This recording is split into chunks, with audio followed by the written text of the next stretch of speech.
In today's lab, we will be assessing muscular strength through a 1 rep max protocol, the push-up assessment, and reps to fatigue. The first to be demonstrated is the push-up assessment, which is a reflection of upper body muscular strength and endurance. Women or those who don't have the ability to push up their entire body weight can perform a modified push-up. This modification is made by keeping the knees on the floor, the legs together, the ankles plantar flexed, back straight, hands shoulder width apart, and the head up. This will move the pivoting point from the feet to the knees. Individuals who can perform a full push-up will have similar upper body positions, however the knees will be off of the ground. Hands should be pointed forward and under the shoulders, back should be straight, and the head will be up. The client will lower his or herself until the chin touches the ground and extend the elbows completely when coming back up. The client should exhale as he or she pushes away from the floor, and again the subject's back must be straight at all times. The maximum number of reps that can be performed consecutively without rest is counted as a score, and the test is terminated when the client strains forcibly or is unable to maintain the appropriate exercise technique within 2 repetitions. The next protocol we'll be using to assess muscular strength is a 1 rep max using a flat bench press. A 1 rep max is the heaviest weight that can be lifted only once using proper technique. A 5 to 10 minute general warm-up consisting of low-intensity aerobic exercise should be performed followed by a specific warm-up of several repetitions with a light load.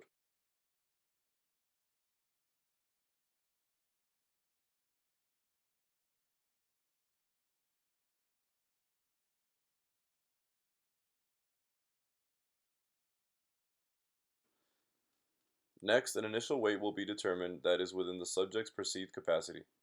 This can be between 50 and 70% of maximal capacity. My perceived 1 rep max is 255 pounds, and the initial weight I have chosen is 185 pounds, which is approximately 73% of my 1 rep max.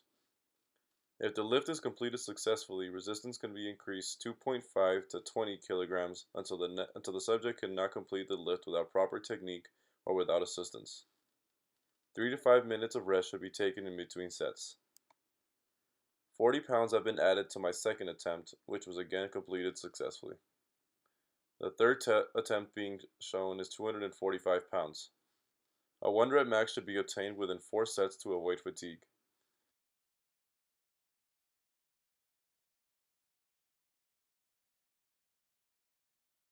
The final attempt is 265 pounds, and this was the most weight able to be completed without assistance.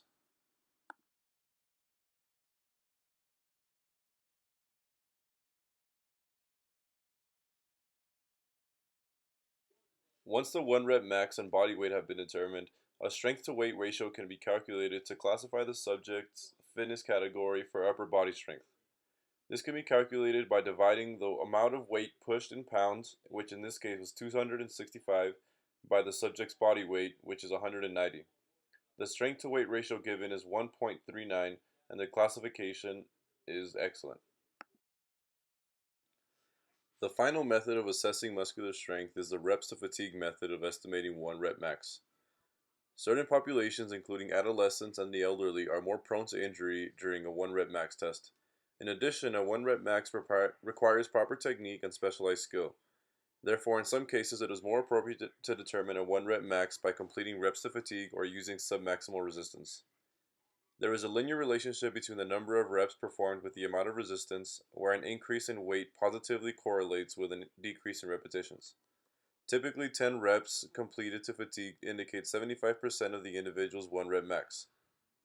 This is the formula that can be used to calculate a 1 rep max based on the number of repetitions completed.